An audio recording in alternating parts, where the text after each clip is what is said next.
कह रहा which graph represents the difference between total energy and potential energy of a particle executing SHM.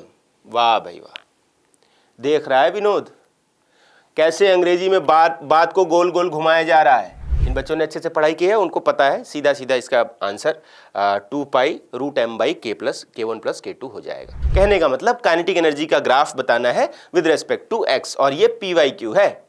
देख लीजिए बदमाशी, ठीक है, 2023 का PYQ है। और ये डिस्क है, स्फीयर नहीं है। दुनिया की सारी गोल चीजें स्फीयर नहीं होती हैं। तो जेई क्रैक करने के लिए क्या चाहिए? Practice practice practice. जेई के अनलिमिटेड क्वेश्चंस की practice practice practice.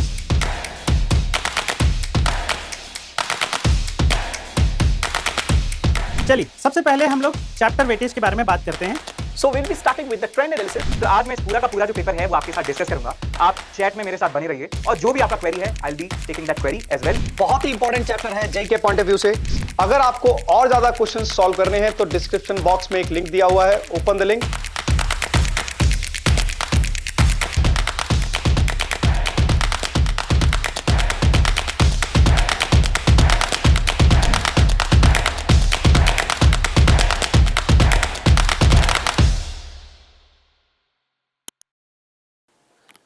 Hello everyone, welcome to the best problem series of extra marks.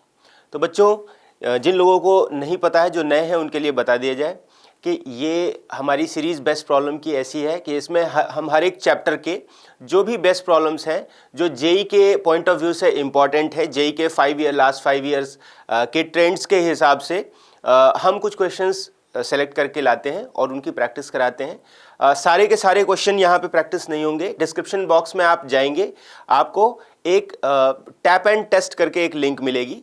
उस टेस्ट पे आप जाएंगे और आप वहाँ पे आपको 25 क्वेश्चंस मिलेंगे। उन 25 क्वेश्चंस को आप अटेम्प्ट करें। उनमें से कुछ सेलेक्टेड जो इंपॉर्टेंट क्वेश्चंस हैं वो हम यहाँ पे डिस्कस करने वाले हैं। बाकी क्वेश्चंस आप वहाँ से सॉल्व कर सकते हैं। एक बार नज़र डालते हैं ऑसिलेशंस के ट्रेंड पे।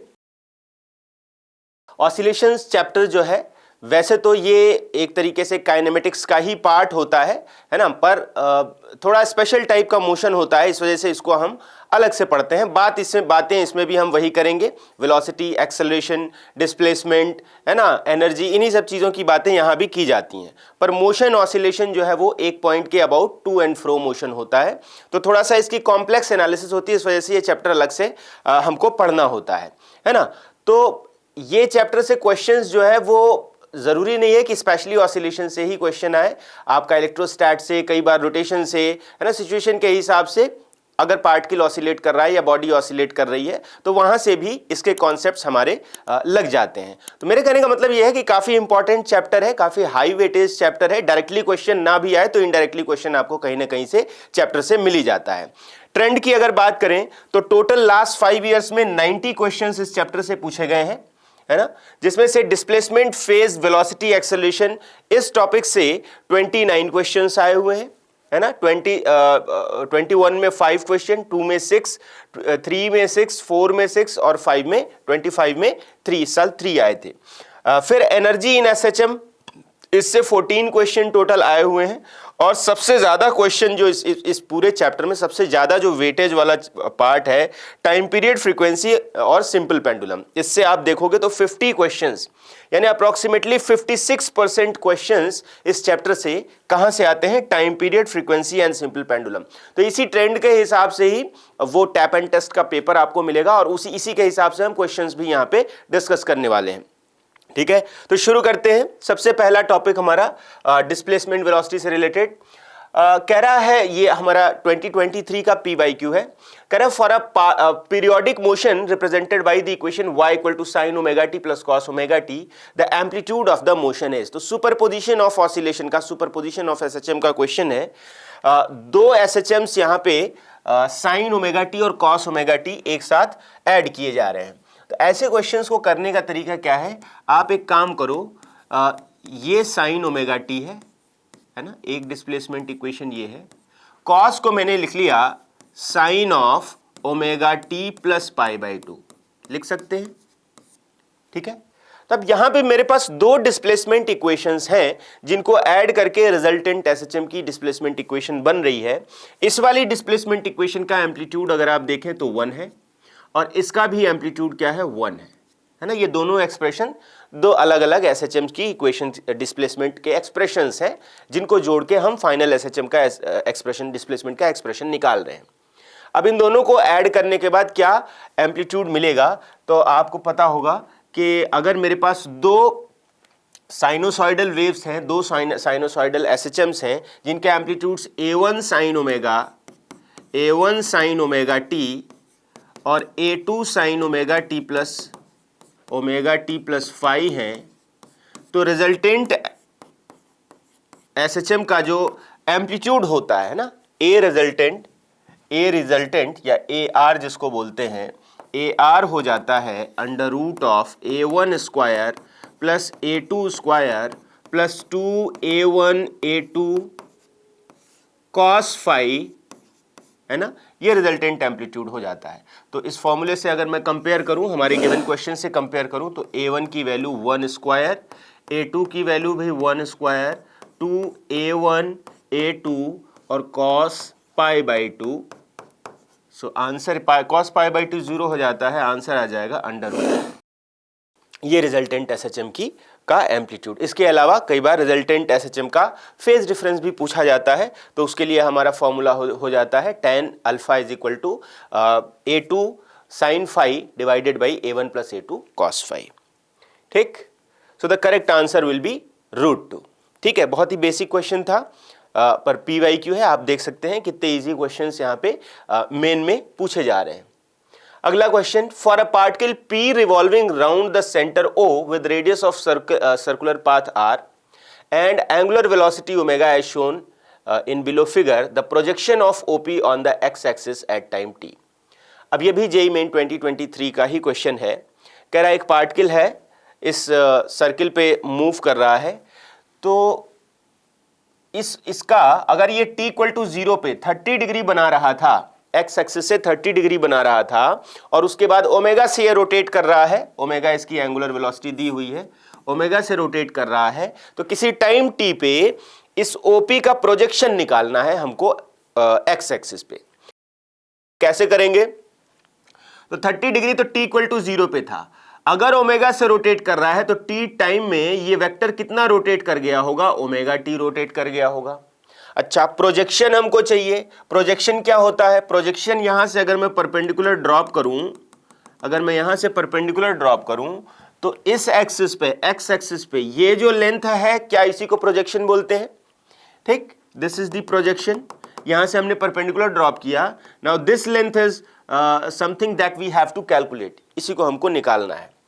तो सिंपल है, ये छोटा सा ट्रायंगल अगर मैं यहां M बोल देता हूं, तो ये छोटा सा ट्रायंगल OPM इसको कंसीडर कर लो। OPM अगर तुम देखो तो ये टोटल एंगल x एक्सिस के साथ 30 डिग्री प्लस ओमेगा टी मिलेगा तुम्हें, है ना, ओमेगा टी प्लस 30 मिलेगा। ठीक, और ये रेडियस इसकी R है, तो सीधा सीधा OM जो हो जाएगा that will be R cos omega t plus 30। अब इसमें वैल्यूज डाल देते हैं, R तो R ही है, ओमेगा दिया हुआ है, तो आई थिंक यही हमारा आंसर हो जाएगा। 30 को पाई बाई 6 के टर्म, अगर पाई के टर्म में लिखो, रेडियन में लिखो, तो omega t plus pi by 6, है ना। ये आपका प्रोजेक्शन हो जाएगा OM। This will be the projection R cos omega t plus pi by 6। और आपको पता होगा कि ये एक बहुत ही स्टैंडर्ड केस होता है, यूनिफॉर्म सर्कुलर मोशन अगर कोई पार्टिकल कर रहा होता है तो उसकी डायमीटर के अलोंग जो प्रोजेक्शन है वो एसएचएम कर रहा होता है। ठीक है, तो ये एक बड़ा स्टैंडर्ड सा तरीका है हमको डिस्प्लेसमेंट इक्वेशन, किसी भी पार्टिकल परफॉर्मिंग एसएचएम का डिस्प्लेसमेंट इक्वेशन निकालने के लिए काफी काम आती है एनालॉजी। आगे बढ़ते हैं नेक्स्ट क्वेश्चन पे। कह रहा है particle executes SHM of amplitude A along x axis at t equal to 0. ठीक है, the position of particle is x equal to a by 2 and it moves along positive x axis. If the displacement of particle in time t is this, then the value of delta is. तो यहां पे देखो, ये delta तुम्हें पता है, इस delta को हम क्या बोलते हैं, इनिशियल फेज बोलते हैं। इनिशियल फेज या ईपॉक भी बोलते हैं। तो बेसिकली क्वेश्चन में ईपॉक निकालना है कि t इक्वल टू 0 पे, टाइम t इक्वल टू 0 पे उसका फेज एंगल कितना था, फेज कितना था।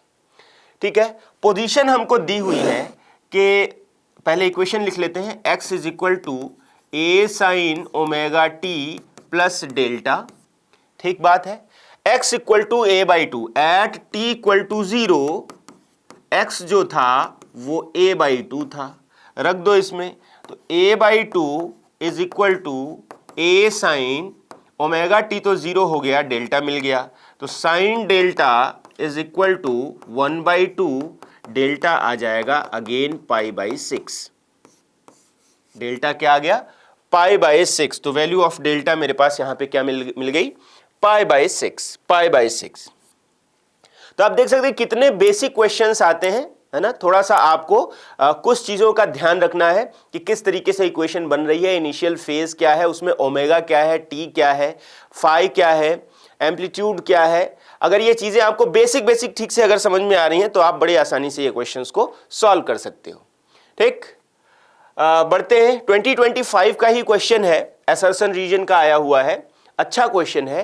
कह रहा है कि knowing initial position x not and initial momentum p not is enough to determine the position momentum at any time t for a simple harmonic motion with a given angular frequency omega. Angular frequency अगर मुझे पता है और x not यानी t equal to 0 पे particle कहां था उसका डिस्प्लेसमेंट मुझे पता है, और p not x equal to 0 sorry t equal to 0 पे उसका मोमेंटम कितना था, इनिशियल मोमेंटम कितना था, p नॉट। अगर ये तीन जानकारियां मेरे पास हैं, है ना, तो मैं किसी भी मोमेंट पे उसकी पोजीशन या मोमेंटम बता सकता हूं।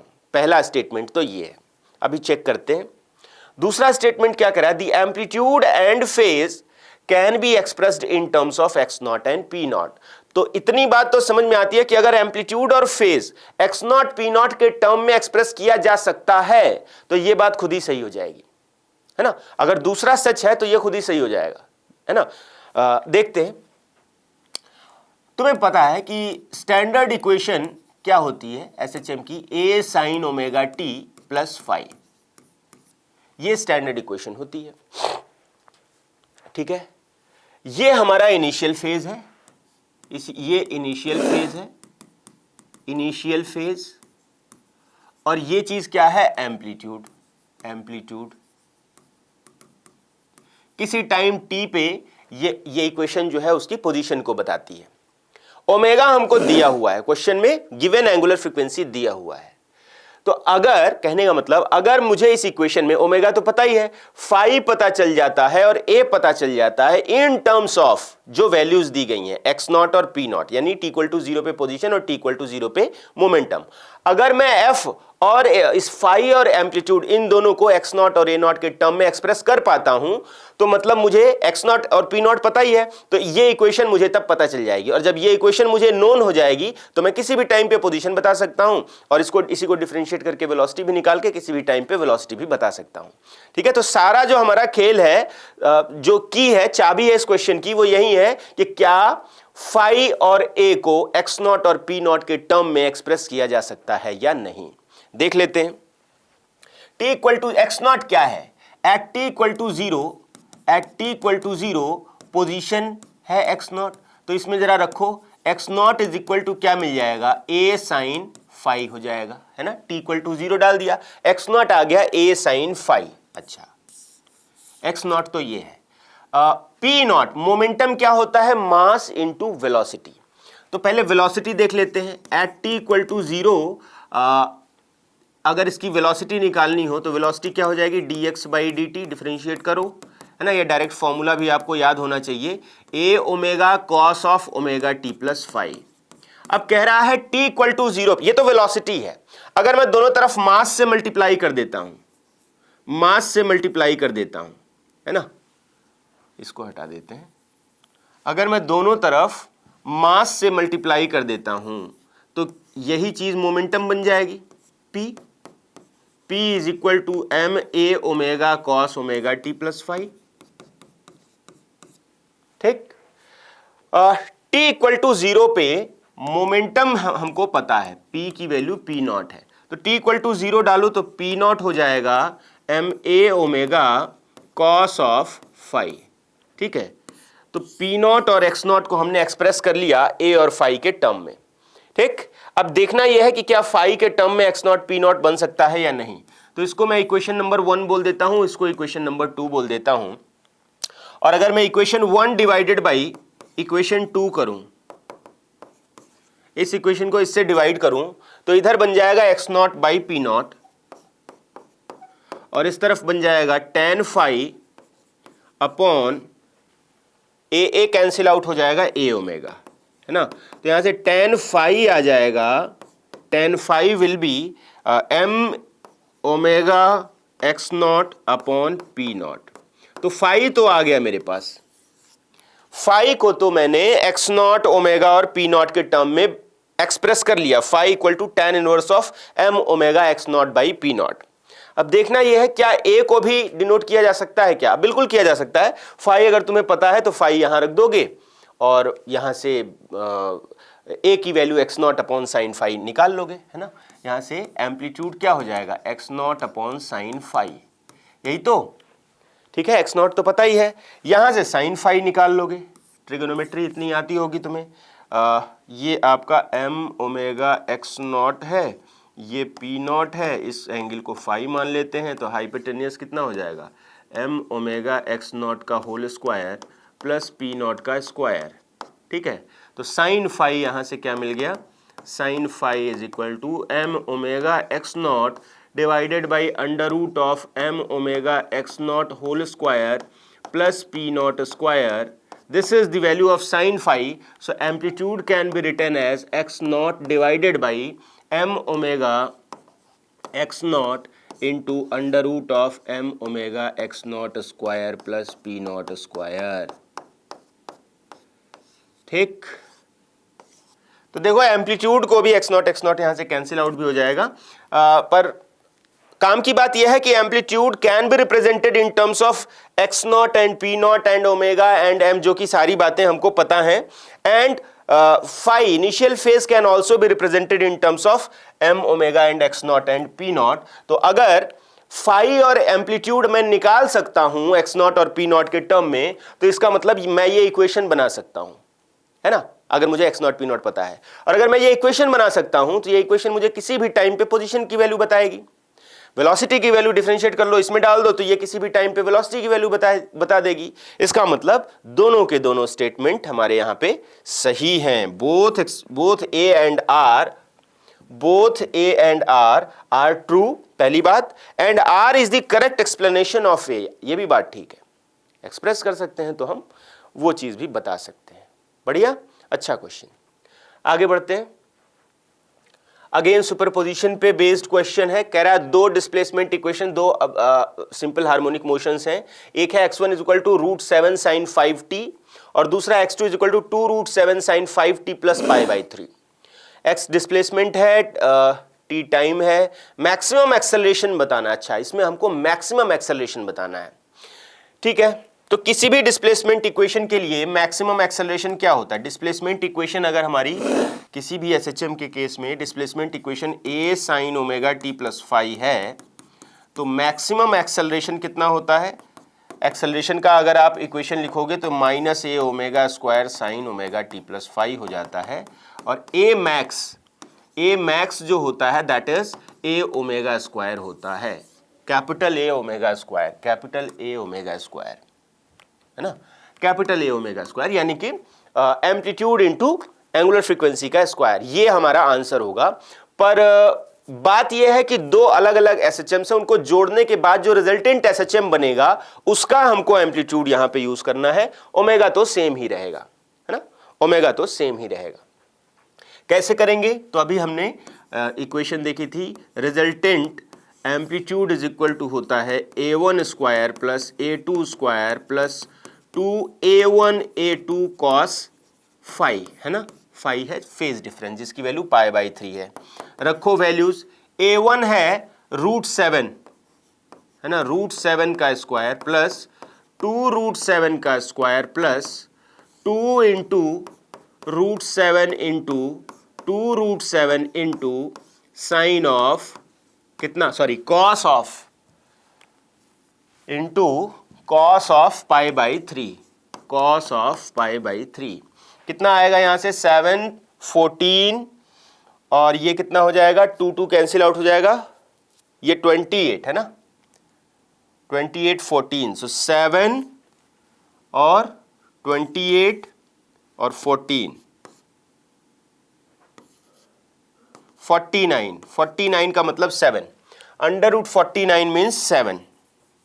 ये तो एम्पलीट्यूड हुआ, पर हमको तो चाहिए एक्सेलरेशन, तो a max maximum acceleration that is equal to a omega square, a की वैल्यू 7, कंपेयर करो ओमेगा यहां देखो 5 है ना, तो 5 स्क्वायर 7 इंटू 25 इज 175 मीटर पर सेकेंड स्क्वायर ना, सेंटीमीटर पर सेकेंड स्क्वायर, सेंटीमीटर पर सेकेंड स्क्वायर, सेंटीमीटर पर सेकेंड स्क्वायर। अच्छा इंटू, ठीक है, एक्सेलरेशन हमारा 175 सेंटीमीटर, अब यह मीटर पर सेकेंड स्क्वायर में है लेकिन 10 टू द पावर -2 है ना, तो अगर मैं यहां पे इसको मीटर पर सेकेंड स्क्वायर में एक्सप्रेस करूं तो 175 into 10 to the power -2 metre पर सेकेंड स्क्वायर हो जाएगा। तो x की वैल्यू बहरहाल कितनी आ रही है 175 आ रही है। ठीक, बढ़िया, आगे बढ़ते हैं, चलते हैं एनर्जी इन एसएचएम पे, एसएचएम के अंदर एनर्जी वाले टॉपिक पे। अगेन 2023 का क्वेश्चन है, क्या बोल रहा है, कह रहा which graph represents the difference between total energy and potential energy of a particle executing SHM. वाह भाई वाह, देख रहा है विनोद कैसे अंग्रेजी में बात को गोल गोल घुमाया जा रहा है। कह रहा है difference between total energy and potential energy, क्या मतलब हुआ, कुछ समझ में आया? टोटल एनर्जी क्या है, potential energy plus kinetic energy. तो डिफरेंस ये नहीं कह रहा है सीधा सीधा कि काइनेटिक एनर्जी का ग्राफ बताइए, क्या कह रहा है, difference between total energy and potential energy बताइए। कहने का मतलब काइनेटिक एनर्जी का ग्राफ बताना है विद रेस्पेक्ट टू एक्स, और ये PYQ है, देख लीजिए बदमाशी, ठीक है, 2023 का PYQ है। चलिए क्या होगा, वेलोसिटी, वैसे तो डायरेक्ट फॉर्मूला भी याद होना चाहिए, लेकिन velocity as a function of x, velocity as a function of x क्या होता है, वेलोसिटी का फॉर्मूला ये तो आपको याद ही होगा, ठीक है। तो difference between total energy and potential energy is kinetic energy, ठीक है। और काइनेटिक एनर्जी क्या होगा, half of mv square, half of mv square is omega square a square x square होता है ना, और ये इलिप्स होता है, ठीक है। अगर आपको याद हो कि काइनेटिक एनर्जी का x के रेस्पेक्ट में जो ग्राफ बनता था दैट वाज इलिप्स, है ना, -a से +a, और ये a ओमेगा तक वेरी करेगा। तो डायरेक्ट काइनेटिक एनर्जी बोलने की बजाय आपसे, है ना, इलिप्टिकल फॉर्मूला, इलिप्टिकल ग्राफ होता है इसका, है ना, ये चीज़ आपको पता होनी चाहिए। पर इन चीज़ों के लिए भी आपको तैयार रहना है ना, वो आपका हर तरीके से टेस्ट लेते हैं, आपका मैथमेटिकल कंसेप्चुअल टेस्ट लेंगे, मैथमेटिकल टेस्ट लेंगे, एक तरीके से साइकोलॉजिकल टेस्ट भी आपका वहाँ पे लेते हैं कि आप उस सिचुएशन पे कैसे रिएक्ट करते हो। बढ़ते हैं आगे की तरफ, सबसे ज़्यादा important part of this topic जिसमें टाइम पीरियड पूछा जाता है, FBD बनानी होती है, और इस पार्ट से सबसे ज़्यादा क्वेश्चंस आए हुए हैं, ठीक है। 2023 का ही क्वेश्चन है, ये बड़ा ही स्टैंडर्ड सा केस है, इसका टाइम पीरियड निकालना है। तो आपको पता है कि इस केस में ये स्प्रिंग्स को पहचानना है कि स्प्रिंग्स सीरीज में होंगी कि पैरेलल में होंगी। तो यहाँ देखो स्प्रिंग्स ऑब्वियसली सीरीज में नहीं होंगी, ये पैरेलल में होंगी। कैसे पैरेलल में होंगी, किसी भी सीरीज पैरेलल चेक करना हो तो क्या करो, बॉडी को डिस्प्लेस करो। जब आप डिस्प्लेस करोगे तो ये कंप्रेस्ड हो जाएगी, ये इसको पुश करेगी, और ये खींचेगी तो ये भी अपनी तरफ। तो दोनों फोर्स, दोनों ही स्प्रिंग्स एक तरीके से पैरेलल में काम कर रही हैं, सेम डायरेक्शन में फोर्स लगा रही हैं, अपोज कर रही हैं, इसलिए दोनों की दोनों स्प्रिंग्स पैरेलल में होंगी। और जब स्प्रिंग्स पैरेलल में होती हैं तो पैरेलल के केस में स्प्रिंग कांस्टेंट K इक्विवेलेंट क्या हो जाएगा, K1 + K2 हो जाएगा। और टाइम पीरियड क्या होता है 2 pi root of m by k equivalent, है ना। So the correct answer will be 2 pi m by k1 plus k2। इन बच्चों ने अच्छे से पढ़ाई की है, उनको पता है सीधा सीधा इसका answer 2 pi root m by k plus k1 plus k2 हो जाएगा। ठीक है, आगे बढ़ते हैं। कह रहा है time period of a rod of length L oscillating in vertical plane and pivoted about one end is T1 and time period of simple pendulum of length 2L is T2। ठीक है, एक रॉड का time period और एक simple pendulum के time period को compare करना है, T1 बाई T2 निकालना है। तो ये हमारे पास एक रॉड है, ये हमारे पास एक रॉड है, L लेंथ की थी, L लेंथ की रॉड थी। अगर L लेंथ की रॉड है तो यहां से L/2 पे इसका सेंटर ऑफ मास होगा। फिजिकल पेंडुलम का केस है, फॉर्मूला होता है time period of physical pendulum 2 pi under root of I divided by I pivot या I hinge divided by mg/Lc, है ना। mg/Lc, Lc क्या है? Location of centre of mass with respect to the hinge. ठीक है, ये hinge के about लिया जाता है, हिंज। ठीक है, तो यूज करते हैं फॉर्मूला, क्या बनेगा 2 pi under root of I hinge, इस रॉड का इस एक्सिस के अबाउट मोमेंट ऑफ इनर्शिया हो जाएगा ml square by 3 divided by mg/Lc, mg और LC यानी हिंज से लेके और सेंटर ऑफ मास तक की डिस्टेंस, ये L/2 है। तो इसको सॉल्व करोगे तो ये तुम्हें मिल जाएगा 2 पाई अंडर रूट ऑफ 2 ऊपर चला जाएगा, 3 नीचे आ जाएगा, 2L/3g। ये तो टाइम पीरियड T1 आ गया। ठीक है, दूसरा कह रहा है कि T2 टाइम पीरियड किसका है? सिंपल पेंडुलम का, जिसकी लेंथ 2L है। तो T2 सीधा सिंपल पेंडुलम का फॉर्मूला 2 पाई रूट 2L/g, ये सिंपल पेंडुलम का टाइम पीरियड हो जाएगा। ले लो, रेशियो ले लो, T1/T2 विल बी, देखो ये 2L G वगैरह सब कैंसिल आउट हो जाएगा, 1/√3, सिर्फ ये बचेगा, बाकी सारे कॉमन है, कैंसिल आउट हो जाएंगे। तो T1/T2 विल बी 1/√3, 1/√3, 1/√3। ठीक, आगे बढ़ते हैं। अब देखो रोटेशन से आ गया क्वेश्चन। कह रहा है कि एक हमारे पास रोलर है और ये डिस्क है, 1 kg का रोलर है और ये डिस्क है, स्फीयर नहीं है। दुनिया की सारी गोल चीजें स्फीयर नहीं होती हैं, डिस्क है। m is equal to 1 kg, एक स्प्रिंग इधर लगी हुई है, एक स्प्रिंग इधर लगी हुई है। इसका टाइम पीरियड बताना है ना, find the time period of oscillation. तो टाइम पीरियड निकालने के लिए दो मेथड है, एक तो फोर्स मेथड होता है, एक एनर्जी मेथड होता है। इस तरीके के क्वेश्चंस में आप बेहतर होगा एनर्जी मेथड को यूज करें, है ना। तो मैं इसको x से डिस्प्लेस कर लेता हूं, ये मान लेता हूं इक्विलिब्रियम पोजीशन है। इनिशियली दोनों के दोनों स्प्रिंग्स अपनी नेचुरल लेंथ पे थे। जैसे ही मैं इसके सेंटर को x से डिस्प्लेस करूंगा, अब टोटल एनर्जी कितनी हो जाएगी? डिस्प्लेस करके मान लीजिए छोड़ दिया, तो किसी डिस्टेंस x पे जब ये ऑसिलेट कर रहा होगा तो किसी जनरल डिस्टेंस x पे इसकी टोटल एनर्जी लिखनी है हमको। ठीक है, टोटल एनर्जी कितनी होगी? देखो हमने छोड़ दिया, तो जब ये x डिस्टेंस पे होगा तो एक तो इस स्प्रिंग के अंदर पोटेंशियल एनर्जी होगी हाफ ऑफ kx स्क्वायर, और इसके पास कुछ वेलोसिटी भी होगी, वेलोसिटी ऑफ सेंटर ऑफ मास। ठीक है, तो उसकी काइनेटिक एनर्जी यानी हाफ ऑफ mv स्क्वायर हो गया, है ना। ये वेलोसिटी ऑफ सेंटर ऑफ मास की बात कर रहा हूँ, सेंटर जिस स्पीड से आगे चल रहा होगा इस जनरल टाइम पे। ठीक है, हाफ ऑफ vcm या v कह लो, उसको vc कह लिया। तो इस स्प्रिंग के अंदर पोटेंशियल एनर्जी प्लस इसकी ट्रांसलेशनल काइनेटिक एनर्जी प्लस इसकी रोटेशनल काइनेटिक एनर्जी।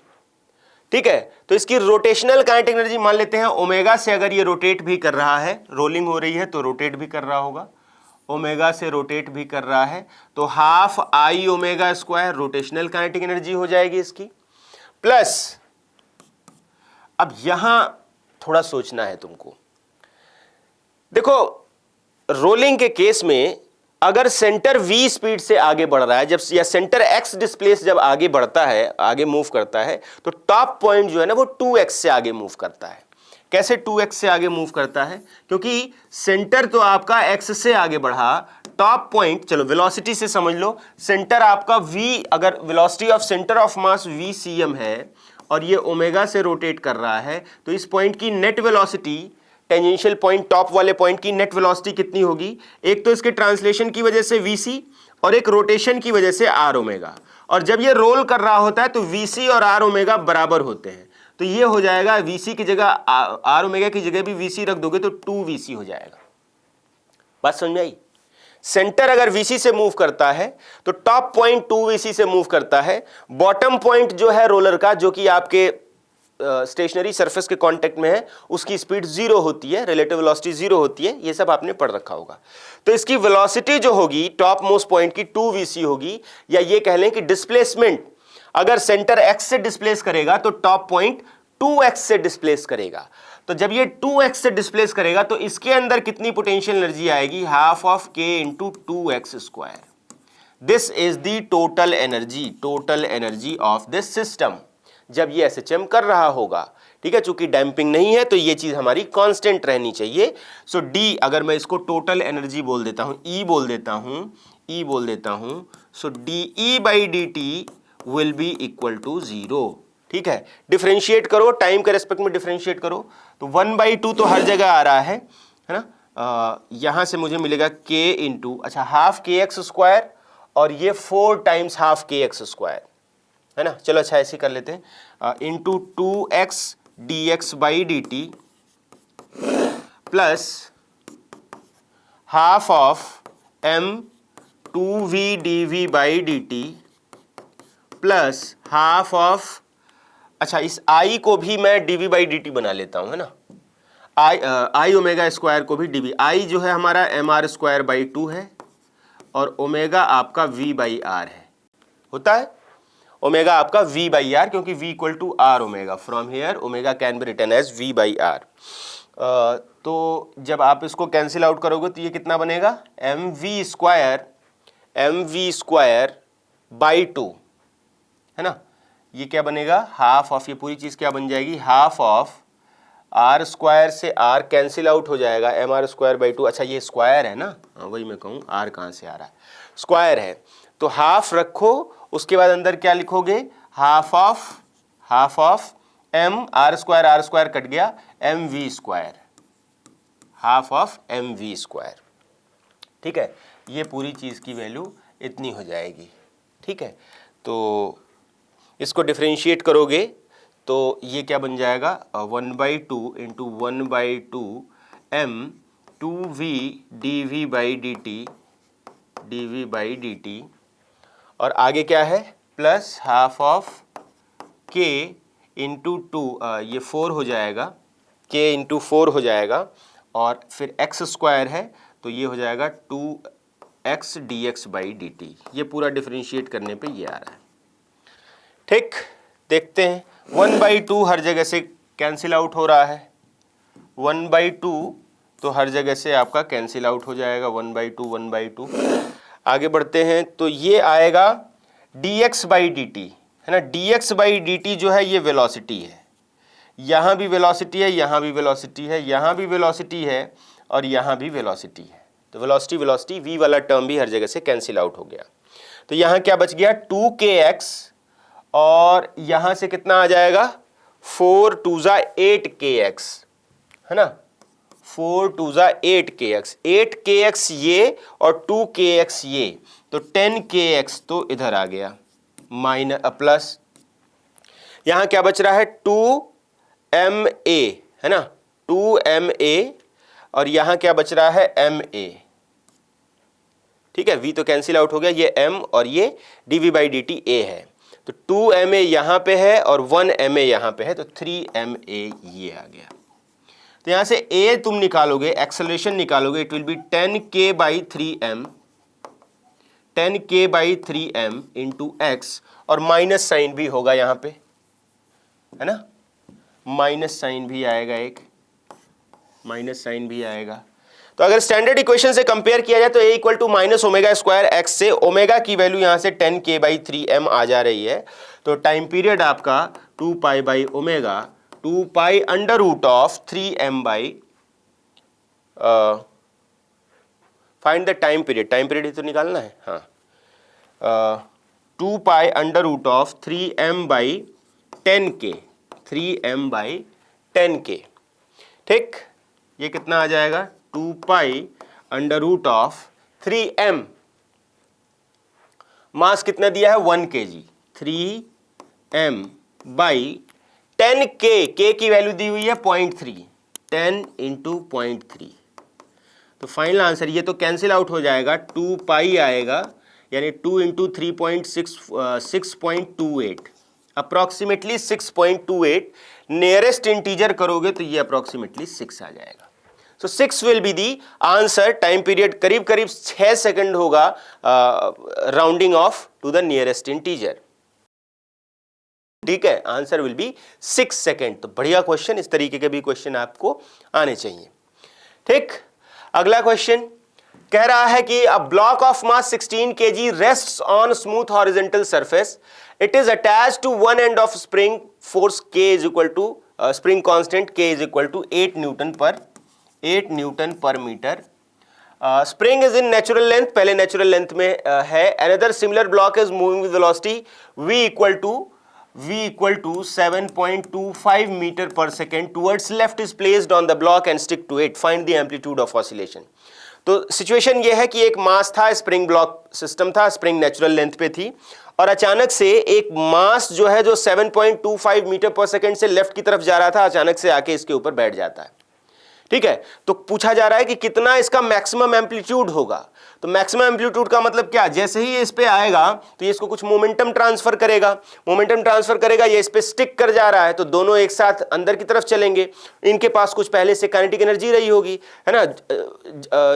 जब ये अंदर की तरफ प्रेस होगा तो पूरी की पूरी काइनेटिक एनर्जी किस में कन्वर्ट हो जाएगी, पोटेंशियल एनर्जी में, और एक पॉइंट पे आके जहां पे ये रुक जाएंगे तो ये डिस्टेंस जो है यही आपकी मैक्सिमम एम्पलीट्यूड हो जाएगी, है ना, यही मैक्सिमम एम्पलीट्यूड हो जाएगी। ठीक है, तो देखते हैं कि टकराने के बाद इसकी सिस्टम की वेलोसिटी कितनी हो जाती है। तो P initial is equal to P final, momentum conservation लगाओ। इनिशियली मोमेंटम था 7.25 इंटू m और फाइनली मान लेते हैं दोनों के दोनों सिस्टम जब एक साथ चलने लगते हैं तो उनकी स्पीड जो है कुछ v हो जाती है ना, जैसे ही कॉमन वेलोसिटी जो है वो v हो जाती है। तो 2m into v, m cancel out हो गया, v आ गया 7.25 इंटू 2 है ना। अभी छोड़ देते हैं ऐसे ही, देखते हैं मीटर पर सेकेंड, इतनी वेलोसिटी हो गई। तो काइनेटिक एनर्जी कितनी होगी, k initial is equal to k final. टकराने के बाद, मोमेंटम ट्रांसफर होने के बाद इतनी वेलोसिटी पूरे सिस्टम की हो चुकी है। ठीक है, तो काइनेटिक एनर्जी कितनी हो जाएगी, half m v square 7.25 by 2 का square is equal to k initial is equal to k final नहीं, E initial is equal to E final, या k is equal to kinetic energy, drop in kinetic, change in kinetic energy is equal to change in potential energy, ऐसा लिखो, is equal to half of k a square, है ना। x max जो है वही a maximum amplitude इसका हो जाएगा। तो सॉल्व करते हैं, 1/2 कैंसिल आउट हो गया। मास कितना दिया हुआ है 16 kg, तो यहाँ मास रख देते हैं 16 kg, 2 इंटू 16 इंटू ये 7.25/2 जो भी था इज इक्वल टू k कितना दिया हुआ था, 8 a स्क्वायर। तो 8 2 जा 16, इधर स्क्वायर है, ये 2 स्क्वायर रूट लोगे 2 हो जाएगा, ये स्क्वायर रूट लोगे 7.2 हो जाएगा। तो एम्पलीट्यूड आ रहा है 2 इंटू 7.25/2, है ना। 2 कैंसिल आउट हो गया, एम्पलीट्यूड आ गया 7.25, नियरेस्ट इंटीजर तक करोगे तो ये अप्रॉक्सीमेटली 7 आ जाएगा, और क्या 25 आप राउंड ऑफ कर दोगे। Yes 7 is the correct answer. ठीक है, तो इम्पल्स कोलिजन वाला क्वेश्चन भी हो गया। तो लगभग जितने भी है ना, पूरा बोलते हैं ना डायस्पोरा, है ना, जितने भी टाइप के, जितनी वैरायटी के क्वेश्चंस हो सकते हैं आपको इस सेशन से सारे के सारे मिल जाते हैं विद ट्रेंड के साथ, है ना, कि जिस पोर्शन से सब टॉपिक लेवल पे जिस पोर्शन से ज़्यादा क्वेश्चन पूछे जा रहे हैं उस क्वेश्चन से ज़्यादा हम यहाँ पे क्वेश्चन हम लेकर के आए हैं, और बिल्कुल आपके जेई से अलाइंड जेई से अलाइंड करके ये सेशन बनाया जा रहा है। ठीक है, ये भी क्वेश्चंस काफ़ी फेवरेट है जेई के। स्प्रिंग ब्लॉक सिस्टम, पुली स्प्रिंग, एक ब्लॉक है और पुलिस कुछ लगी हुई, यहाँ पे स्प्रिंग है। पूछ रहा है कि अगर मैं इस मास को थोड़ा सा डिस्प्लेस करके छोड़ूं तो ये सिस्टम एसएचएम करेगा और इसकी नेचुरल फ्रीक्वेंसी मतलब फ्रीक्वेंसी विदाउट डैम्पिंग जो भी फ्रीक्वेंसी है, बिना फोर्स्ड के जो भी फ्रीक्वेंसी है, नेचुरल फ्रीक्वेंसी इतनी आ रही है, तो एन की वैल्यू बतानी है। कुल मिला के टाइम पीरियड बताना है, टाइम पीरियड को रिवर्स कर देंगे। तो ऐसे क्वेश्चंस को कैसे करना है, आप एक्स से जब डिस्प्लेस करोगे तो मान लो टी टेंशन इसमें एक्स्ट्रा इंक्रीज कर जा रहा है, तो अगर टी टेंशन एक्स्ट्रा इसमें आ रहा है तो इसमें कितना बढ़ेगा, T/2, तो इसमें कितना बढ़ेगा, T/4। ठीक, अब यहां स्प्रिंग कांस्टेंट K है और इस स्प्रिंग के अंदर फोर्स T/4 है, तो क्या मैं यहां से डिस्प्लेसमेंट निकाल सकता हूं? डिस्प्लेसमेंट कितना हो जाएगा, T/4K, है ना। Force is equal to spring constant into x. Force हमारा T/4 है, स्प्रिंग कांस्टेंट K है और इंटू एक्स, तो एक्स की वैल्यू T/4K। यानी ये वाली स्प्रिंग कितना एक्सटेंड करेगी, ये वाली स्प्रिंग जो है ये एक्सटेंड करेगी कितने से, T/4K से। अगर ये T/4K से नीचे एक्सटेंड कर रही है और ये तो फिक्स है, तो ये 0 से एक्सटेंड करेगी, तो ये कितने से नीचे एक्सटेंड करेगी, ये पॉइंट से पुली का कितने से नीचे आएगा, that will come with T/8K, है ना, T/8K, हाफ से ये नीचे आएगा। अगेन ये 0 आ रहा है, तो ये कितना नीचे आएगा, ये आएगा T/16K, और यही तो x है। Displacement of centre is equal to displacement of this mass, तो यहां से मुझे मिल जाएगा T/16K is equal to x, तो T is equal to 16KX। ये मुझे रीस्टोरिंग फोर्स मिल गया कि जब मैंने x से डिस्प्लेस किया तो कितना रीस्टोरिंग फोर्स लगा, that is T is equal to 16K। तो टाइम पीरियड कितना हो जाएगा, 2π√m/K, m/16K। ये तो टाइम पीरियड है, पर यहां फ्रीक्वेंसी पूछी जा रही है ना, तो frequency will be 1/2π times √16K/m। तो कंपेयर करो, n की वैल्यू कितनी देखने को मिल रही है, n की वैल्यू यहां पे n की वैल्यू हमें मिल रही है 16, n की वैल्यू 16। ठीक बात, n की वैल्यू आ गई 16। चलिए, कह रहा block of mass 1 kg attached to a spring is made to oscillate with an initial amplitude of 12 cm. After 2 minutes the amplitude decreases to 6 cm. अब ये टॉपिक मेंस से तो हट गया है ना, डैम्पिंग से डैम्ड ऑसिलेशन का क्वेश्चन है, तो मेन में नहीं है, पर आपके एडवांस के लिए ये है। और कई बार टॉपिक्स हट जाते हैं पर वो उसका कोई मतलब नहीं है, क्वेश्चन आते रहते हैं। ऐसी न्यूटन्स लॉज ऑफ कूलिंग है, वहाँ से अभी इसी साल क्वेश्चन आया था, वो भी हमारे मेंस के सिलेबस में नहीं है, तो बेहतर होगा, अच्छा होगा कि हम सारे के सारे टॉपिक्स देख के जाएं। ठीक है, तो डैम्पिंग कुछ ऐसे हो रही है, 1 किलो के मास का एम्पलीट्यूड 12 सेंटीमीटर से 6 सेंटीमीटर हो जा रहा है 2 मिनट के अंदर। ठीक है, तो फॉर्मूला हमारा अगर मैं लिखूं तो फॉर्मूला होता है A is equal to A0 e⁻⁻b/2m × t। ठीक है, टाइम 2 मिनट के अंदर, 2 मिनट यानी 120 सेकेंड्स के अंदर क्या हुआ है, एम्पलीट्यूड चेंज हो गया है A0/2। तो B बताना है, we have to calculate B। रखो A0/2 is equal to A0 e⁻⁻b/2m × t। Mass कितना है, 1 kg, है ना, मास इज 1 kg। तो रखो ये 1/2 इज इक्वल टू e⁻⁻b/मास 1 kg रख दिया। टाइम कितना रख दिया, 120 सेकेंड। 120 सेकेंड लॉग ले लो, तो ये ln 1/2 माइनस ऑफ ln 2 हो जाएगा, और इधर माइनस ऑफ b/2 इंटू 120 हो जाएगा। ये 60 हो गया, तो b is equal to ln 2/60, ऐसा ना, b is equal to ln 2/60। ln 2 की वैल्यू दी हुई है हमको 0.693 डिवाइडेड बाई 60। तो अब मुझे ऑप्शन देखना पड़ेगा, ऑप्शन देखो, ऑप्शन यही सही है। क्यों सही है, करीब करीब 0.01 के आसपास आ रहा है। ये भी 6 है, ये भी 6 है, 0.01 के आसपास हमारा आंसर यहां पे देखने को मिल रहा है। कौन सा ऑप्शन है जो 0.01 के आसपास है? यही है ना। 1.16 इंटू 10⁻² है, तो जब -2 इधर लाओगे है ना, तो 0.01 के आसपास ये हमारा आंसर, इसका करेक्ट आंसर ये हो जाएगा। ठीक है, तो आई होप कि सेशन आपके लिए हेल्पफुल रहा होगा। कम टाइम में ज़्यादा फायदा, ज़्यादा चीज़ें कवर कर रहे हैं और क्वालिटी चीज़ें कवर कर रहे हैं ना। That is the purpose of this session कि आप ज़्यादा से ज़्यादा जेईई से अलाइंड प्रिपरेशन करें। देखो कंपटीशन में सारा खेल ही आपका किसका है? स्ट्रेटजी का है।